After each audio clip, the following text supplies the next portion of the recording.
बिस्मिल्लाहिर्रहमानिर्रहीम। शाम का वक्त था। मैं अपने कमरे में बैठा हुआ था। अम्मी मेरे कमरे में आई और मुझे बताया कि मेरा दोस्त जाहिद का इंतकाल हो गया है। मैं जाहिद की अचानक मौत पर हैरान हुआ और मुझे दुख भी हुआ। मैंने अम्मी से पूछा, अम्मी जाहिद की मौत कैसे हुई, क्योंकि उसे तो कोई बीमारी वगैरह भी नहीं थी। अम्मी ने बताया, बेटा वो अपनी मोटरसाइकिल पर कहीं जा रहा था, रास्ते में किसी ट्रक से टकरा गया और वहीं मौके पर ही जाहिद का इंतकाल हो गया। जल्दी जाओ, थोड़ी देर बाद उसका जनाजा है। मैं जल्दी जल्दी खड़ा हुआ और जूते पहनकर घर से बाहर आया। जाहिद का जनाजा रात को 9 बजे था। मैं जल्दी जल्दी मोहल्ले की जनाजा गाह पहुंचा। जनाजा गाह में काफी रश था। जाहिद के घर वाले उसकी अचानक मौत पर रो रहे थे। मुझे भी जाहिद की यूं अचानक मौत का काफी दुख था। जनाजे के बाद बहुत सारे लोग अपने घरों को चले गए, लेकिन चूंकि जाहिद मेरा करीबी दोस्त था, इसलिए मैं लाश को दफनाने के लिए कब्रिस्तान में गया। कब्रिस्तान में कुल मिलाकर 20-30 लोग थे, जो जाहिद के घर वाले और कुछ करीबी रिश्तेदार थे। कब्र चूंकि पहले ही तैयार थी, इसलिए ज्यादा इंतजार नहीं करना पड़ा था और जाहिद को फौरन दफन किया गया था और सब कब्र पर मट्टी डालने लगे। मैं भी कब्र पर मट्टी डालने लगा। दफन के बाद सब लोग दुआ मांगकर सब अपने घर की तरफ रवाना हुए। मैं भी घर की तरफ जाने लगा। उस वक्त रात के 1 बज रहे थे। चलते चलते मेरा पाँव एक कब्र से टकरा गया और मुझे ठोकर लगी। मैं वहीं उस कब्र के पास गिर गया। फिर कपड़े झाड़कर खड़ा हुआ और आगे की तरफ जाने लगा। उस वक्त कब्रिस्तान बिल्कुल सुनसान था, हर तरफ अंधेरा था और मैं अंधेरे में चलता हुआ जा रहा था। चूंकि हमारे इलाके का कब्रिस्तान काफी बड़ा था, इसलिए कब्रिस्तान से निकलने के लिए भी काफी वक्त लग जाता था। कब्रिस्तान में कांटेदार झाड़ियां और पत्थर पड़े थे। मैंने सोचा, मोबाइल की टॉर्च जलाकर चलता हूँ, उससे रोशनी होगी और रास्ता देखने में भी आसानी होगी। लेकिन मैंने जैसे ही मोबाइल निकालने के लिए जेब में हाथ डाला तो मुझे हैरानगी हुई, मोबाइल जेब में नहीं था। मैंने सारी जेबें देख ली, लेकिन मोबाइल मुझे कहीं नहीं मिला। मैं हैरान था, आखिर मोबाइल कहाँ गया, क्योंकि मैं घर से मोबाइल लेकर निकला था। मुझे परेशानी होने लगी। फिर मुझे याद आया, जब मुझे कब्र के पास ठोकर लगी और मैं गिर गया, शायद मोबाइल वहीं मेरी जेब से गिर गया हो। ये ख्याल आते ही मैं फौरन वापस उस जगह जाने लगा जहां मैं गिरा था। यकीनन मेरा मोबाइल भी वहीं गिर गया होगा।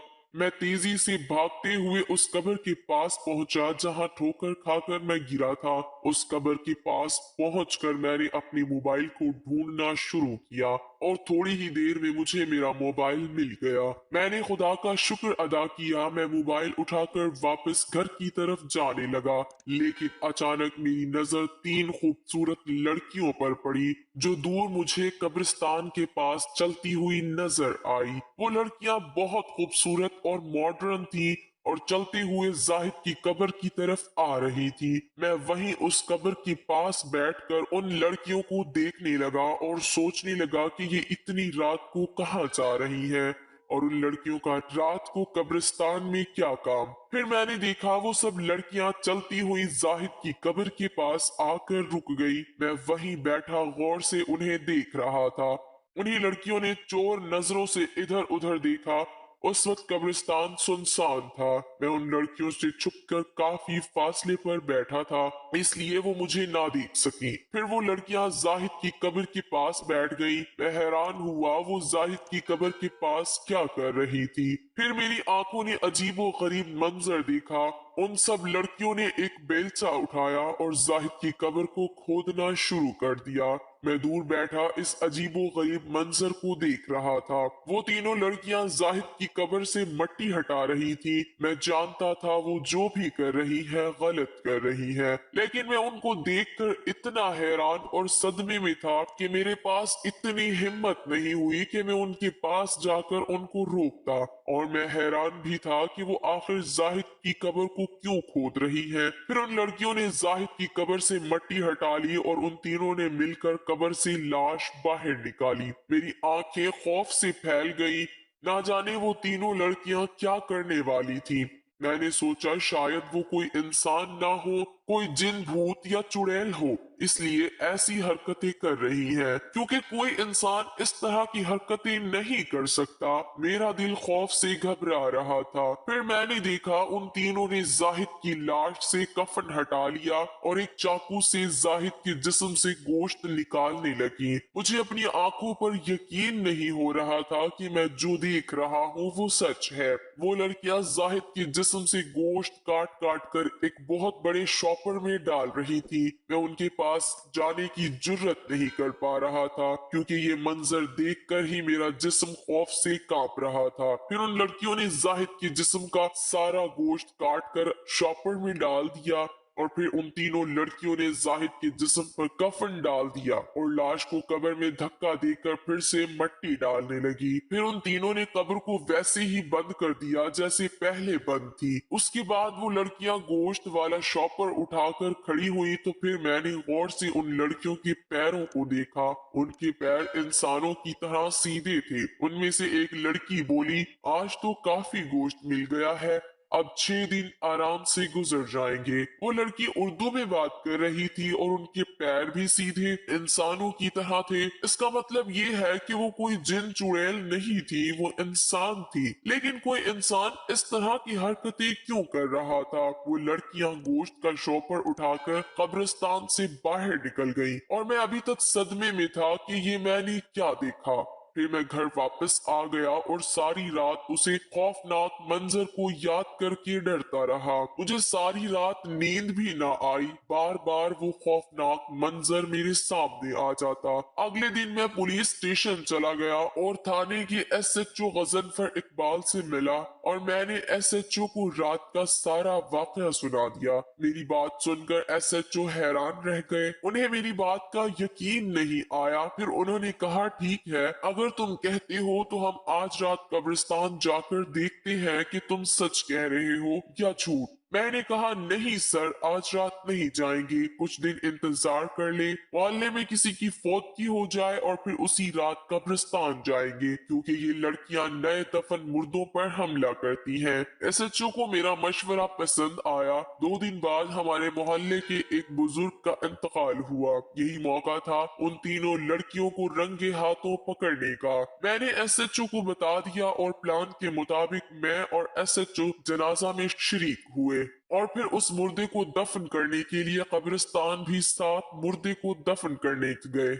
मुर्दे को दफन करने के बाद सब अपने अपने घरों में वापस चले गए और कब्रिस्तान खाली हो गया। फिर मैं और एसएचओ एक बड़ी कब्र के पीछे छुप कर बैठ गए और उन तीनों लड़कियों के आने का इंतजार करने लगे। हमें बैठे बैठे काफी देर हो गई थी, लेकिन वो लड़कियां नहीं आई और रात के 2 बज गए। एसएचओ ने मशकूक निगाहों से देखकर मेरी तरफ कहा, वो लड़कियां तो अभी तक नहीं आई, तुम तो कहते थे वो ताजा दफन मुर्दों का गोश्त काटती है। मैंने कहा, सर आप थोड़ा सा इंतजार कर लें, वो जरूर आएंगी। एसएचओ मेरे साथ था, वहाँ काफी देर कब्र के पीछे बैठे रहे। फिर एसएचओ बैठे बैठे सो गया और मैं अकेला इंतजार करने लगा और रास्ता देखने लगा। फिर मुझे दूर से वो तीनों लड़कियां आती हुई नजर आई। मैंने जल्दी जल्दी एसएचओ को जगाया और उनको दिखाया, वो देखिए सर, लड़कियां आ रही हैं। एसएचओ ने गौर से लड़कियों को देखा। वो सब लड़कियां चलती हुई नई दफन बुजुर्ग की कब्र के पास आकर रुक गई थी।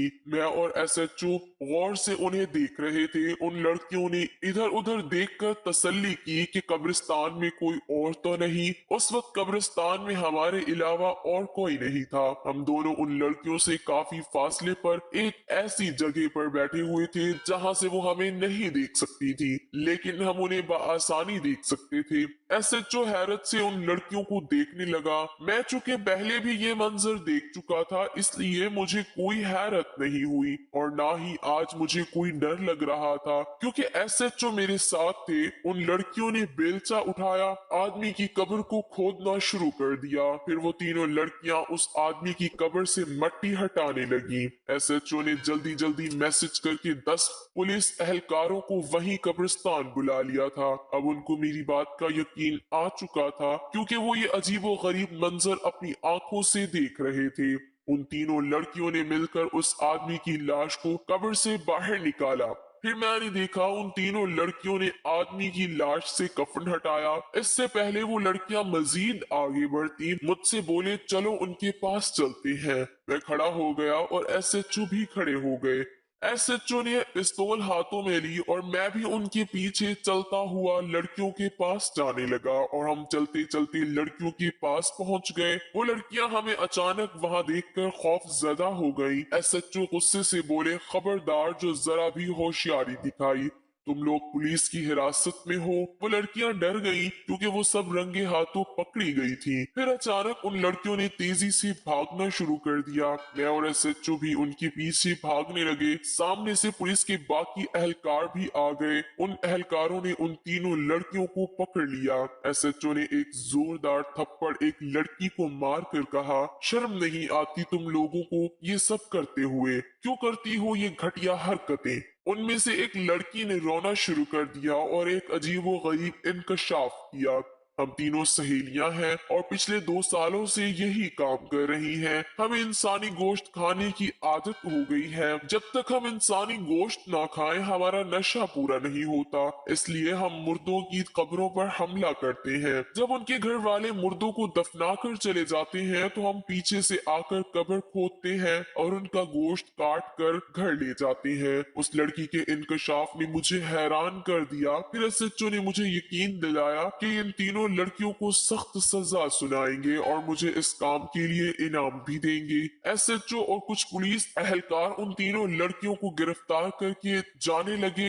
मैं और कुछ पुलिस एहलकार उस आदमी की लाश को दोबारा दफन करने लगे। इस लाश को दफन करके मैं पुरसुकून होकर घर की तरफ रवाना हो गया। नाज़रीन, आज की इस कहानी के बारे में अपनी कीमती राय का इजहार जरूर कर दीजिएगा। अल्लाह ताला हम सबका हामी और नासिर हो। आमीन सुम्मा आमीन।